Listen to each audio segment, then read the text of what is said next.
51 சங்கீதத்திலே 8ஆம் வசனம், நான் சந்தோஷமும் மகிழ்ச்சியும் கேட்கும்படி செய்யும், அப்பொழுது நீ நெருக்கின எலும்புகள் களி கூறும். மன்னாவினுடைய தலைப்பு சந்தோஷமும் மகிழ்ச்சியும் தரும் தேவன். நம் ஆண்டவர் சந்தோஷமும் மகிழ்ச்சியும் தரும் தேவனாக இருக்கிறார். ஏசாயா 35ஆம் அதிகாரம் 10ஆம் வசனம் சொல்லுகிறது, மீட்கப்பட்டவர்கள் சீயோனுக்கு திரும்பி வருவார்கள், சந்தோஷமும் மகிழ்ச்சியும் அடைவார்கள், அவர்கள் தலையின் மேல் நித்திய மகிழ்ச்சி இருக்கும், சஞ்சலமும் தவிப்பும் அவர்களை விட்டு ஓடிப்போம்.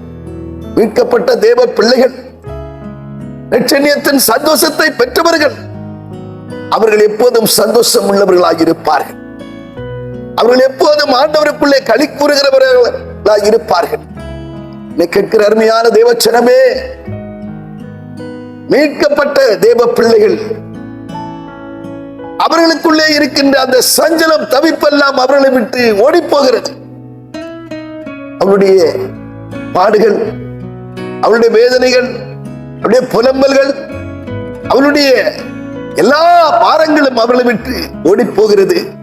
கர்த்தருக்குள் மீட்கப்பட்ட தேவ பிள்ளைகள் சந்தோஷத்திலே இருப்பார்கள், எப்போதும் மகிழ்ச்சியுடன் இருப்பார்கள் என்கிறதிலே சந்தேகமில்லை. நாம் ஜெபம். பரலோக பிதாவே, நாங்கள் துதிக்கிறோம், ஸ்தோத்திரிக்கிறோம்.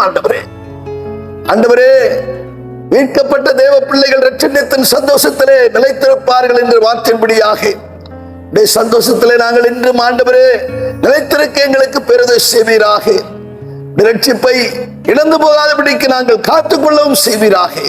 இயேசு கிறிஸ்து நாமத்தில் ஜெபிக்கிறோம் பிதாவே.